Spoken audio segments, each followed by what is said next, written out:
Hello' প্ৰিয় বন্ধু বান্ধৱীসকল, আজি মই গাহৰি মাংসৰ ৰেচিপি এটা পুনৰ লৈ আহিছোঁ। এয়া দেখিছে নহয়, গাহৰি মাংসখিনি মই একদম নিমখ পানীয়ে ভালদৰে দুবাৰ তিনিবাৰ মোহাৰি ধুই কেৰাহী এখনত এনেদৰে উঠাই দিছোঁ। এই গাহৰি মাংসখিনি মই এতিয়া 10-15 মিনিটমান বইল কৰিম।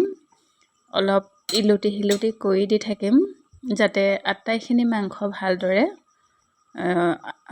সিজে, মানে ভালদৰে যাতে অলপ হেৰি হয়, ইয়াৰ পৰা যিবোৰ বীজাণু আছে সেইবোৰ নাইকিয়া হয়। সেইটো কাৰণে মই এনেদৰে 10-15 মিনিট উতলাই থাকিম। এইখিনি যেতিয়া উতলি হ'ব তেতিয়া মই এয়া দেখিছে নহয়, চৰিয়া এখন লৈছোঁ। এই চৰিয়াখনতে কাঢ়ি থ'ম। এয়া মই মাংসখিনি 10-15 মিনিট বইল কৰাৰ পাছত এনেদৰে কাঢ়ি পেলাই উলিয়াই থৈ লৈছোঁ। আৰু এইখিনি মই অলপ সময় ঢাকি ৰাখি বাকী নহৰু পিঁয়াজ আদাখিনিও মই যোগাৰ কৰি ল'ম। মাংসটো খুব ধুনীয়াকৈ ইয়াৰ পৰা যিবোৰ অলপ লেতেৰা ধৰণৰ বস্তু থাকে বা বীজাণু বুলি নকওঁ, বেলেগ কিবা কিবি থাকিবও পাৰে, সেইটো কাৰণে মই খুব ভালদৰে বইল কৰি ল'লোঁ। দেখিবলৈ কি সুন্দৰ হৈছে। আনহাতে মই এয়া পিঁয়াজ ডাঙৰ চাইজৰ এটা কাটি মিহি মিহিকৈ কাটি লগতে নহৰু আদাও লৈ লৈছোঁ। পিহনাত মই এতিয়া খুন্দনাটোত আদা আৰু নহৰু কেইফুটা পেষ্ট কৰি ল'ম। এইখিনি মাংসখিনি ঢাকি থৈ দিছোঁ। আনহাতে এয়া কেৰাহী এখন মই উঠাই লৈছোঁ। ইয়াতে এতিয়া মিঠাতেল অকণমান দিম, কাৰণ গাহৰি মাংসৰ পৰা তেল ওলায়ে। তেলতে গাহৰি মাংসও ভাজিব পাৰি। মই অন্য এদিনা তেনেদৰেই ৰান্ধিছিলোঁ, কিন্তু আজি একদম কম পৰিমাণত তেল দি পেলাই ৰান্ধিম। এয়া মোৰ আদা নহৰু খুন্দা হৈ গ'ল। মিহিকৈ খুন্দি ল'লোঁ মই খুন্দনাটোত। আৰু আনহাতে তেলখিনি গৰম হোৱাত মই পিঁয়াজটো আগতীয়াকৈ দি দিছোঁ, কাৰণ পিঁয়াজখিনি সিজিবলৈ অলপ সময় লাগে। আদা নহৰুবোৰ বৰ বেছি সময় নালাগে সিজিবলৈ। মই পিঁয়াজখিনি লৰাই অলপ সময় ভাজি থকাৰ পাছত যেতিয়া সিজা যেন লাগিব তেতিয়া আদা নহৰু পেষ্টখিনি দি দিম। লগতে তাৰপিছত বেছি সময় ভাজি নাথাকোঁ, আদা নহৰু অলপ সময় ভাজি গাহৰি মাংসটো ইয়াতে এড কৰি দিম। এয়া দেখিছে নহয় কি সুন্দৰ ৰং এটা উঠিছে। পিঁয়াজটো মানে ভালদৰে লৰাই ভাজি থাকিব লাগে। বৰ ধুনীয়া গোন্ধ এটাও ওলায় আৰু দেখিবলৈও ভাল হয়। মই এনেদৰে লৰাই পেলাই এতিয়া ভাজি আছোঁ পিঁয়াজ নহৰু আদা। তাৰপিছত ইয়াত মই এতিয়া গাহৰি মাংসখিনি ভালদৰে সিজাই কাৰণে একেলগতে দি দিম। আৰু গাহৰি মাংসটো 20% বইল কৰা হৈ গ'ল, সেইটো কাৰণে মই বৰ বেছি সময় ভাজি নাথাকোঁ, 20 মিনিটমান ভাজিম। আৰু বিলাহী দুটাও পুৰি পেলাই ইয়াতে দি দিম। লগতে খৰিচা আছে, মই খৰিচা এইবছৰ কৰি ৰাখিছিলোঁ, টেমাত ভৰাই ৰাখিছিলোঁ, সেইখিনিও দি দিম। খৰিচাখিনি এইবাৰ একেবাৰে ক'লা পৰি গ'ল, মানে টেমাটো সাঁফৰখন বৰ ভাল নহয়, সেইটো কাৰণে খৰিচাখিনি ক'লা কৰি দিলে দেখি বৰ বেয়া লাগিছে। কি কৰিম, উপায় নাই, তেনেকৈ খাব লাগিব, ক'লা দিবতো নোৱাৰি। এইবাৰ মই অন্য টেমাত থ'ম আৰু দেখিবলৈ ভাল হ'ব, বগা হৈ থাকিব। দেখিছে নহয় গাহৰি মাংস মই এতিয়া কেৰাহীখনত দি আছোঁ। দি পেলাই ইয়াতে নিমখ হালধিও দি দিম একেবাৰে জোখত। দি পেলাই লৰাই ভাজি থাকিম। আৰু বিলাহীকেইটা যেতিয়া হেৰি হ'ব, সিজিব, বাকলিটো এৰুৱাই পেলাই দি দিম।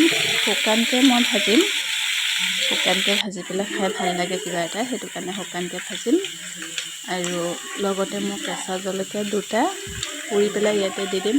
বেছি জ্বালা নিদিওঁ, কাৰণ আমাৰ জ্বালা খাব পৰা মানুহ ঘৰত নাই, মানে সেইটো কাৰণে মই জ্বালা একদম কমকৈ ব্যৱহাৰ কৰোঁ। মাত্ৰ এটা বা দুটা জলকীয়াহে দিওঁ। তেনেদৰে দি পেলাই ৰান্ধোঁ মই। গাহৰি মাংস খালে কিবা এটা গাত শক্তি পোৱা যেন অনুভৱ হয়। গাহৰি আৰু মাটি দালি যেতিয়াই খাওঁ তেতিয়াই গাটোলৈ যেন কিবা এটা শক্তি আহি গ'ল তেনেকুৱা লাগে। সেইটো কাৰণে আমি গাহৰি মাংস মাজে মাজে ৰান্ধি খাই থাকোঁ। ইয়াত নিমখ হালধি দিয়াৰ পাছত লৰাই দিলোঁ, দেখিছে খুব সুন্দৰ হৈছে দেখিবলৈ। একদম এয়া দেখিছে নহয় খৰিচাখিনি। এই বছৰে মই কাটি পেলাই পানীত ডুবাই থৈ দিছিলোঁ, অকণমান ক'লা পৰিলে, কিন্তু খাবলৈ বেয়া নালাগে, খাবলৈ ভালেই লাগে। মই আগতেও ৰান্ধি খাইছোঁ। এইখিনিও মই এতিয়া দি দিম গাহৰি মাংসটো ভালদৰে সিজাৰ কাৰণে। খৰিচাখিনি দি পেলাই অলপ সময় আকৌ লৰাই থাকিম, এনেকৈ ঢাকোন মাৰি মাৰি লৰাই ভাজি ভাজি সম্পূৰ্ণকৈ সিজিব দিম। মই একদম পুৰা ভালকৈ সিজিলেহে গাহৰি মাংসটো খাই ভাল পাওঁ। এয়া মই বিলাহী জলকীয়া পুৰি আছোঁ, পুৰি পেলাই এতিয়া এইখিনি মাংসটোত দি থাকিম এটা এটাকৈ। জলকীয়া দিম, এয়া জলকীয়া দিছোঁ, তাৰপিছত বিলাহীকেইটা দিম, তেনেদৰে দি পেলাই লৰাই ভাজি ভাজি ভাতৰ লগত পৰিৱেশন কৰিম। গাহৰি মাংসটো আমি সদায় নাখাওঁ, এমাহত এবাৰ বা দুবাৰ তেনেকৈ খোৱা হয়, কেতিয়াবা দুমাহৰ মূৰতো খোৱা হয়। বৰ বেছিকৈ খাব নোৱাৰোঁ, সেইটো কাৰণে মাজে মাজে খাই থাকোঁ। কিন্তু যিদিনা খাওঁ সেইদিনা অন্য মাংস খালে ইমান শক্তি পোৱা যেন নালাগে, কিন্তু গাহৰি মাংসটো খোৱা দিনা যে দেহত বহুত শক্তি আহিলে যেন তেনেকুৱা লাগে। এয়া বিলাহীকেইটা ভালদৰে সিজাত মই তিনিটাকৈ গোটা গোটাকৈ দি দিছোঁ, লৰাই ভাজি থাকিম। পিছত ইয়াৰ পৰা নিজে ৰসটো ওলাই পেলাই বিলাহীকেইটা মানে গোটা হৈ নাথাকে আৰু ভাগি যাব। কি সুন্দৰ লাগিছে গাহৰি মাংস, খাওঁ খাওঁ লাগিছেনে বাৰু আপোনালোকৰ? একদম মুখা কৰি আছে। এতিয়া মই অকণমান সময় এনেদৰে লৰাই পেলাই টেষ্ট কৰি চাম নিমখটো জোখত হৈছে নাই। যদি জোখত হৈ যায় মই অফ কৰি পেলাই গৰমে গৰমে ভাতৰ লগত পৰিৱেশন কৰিম।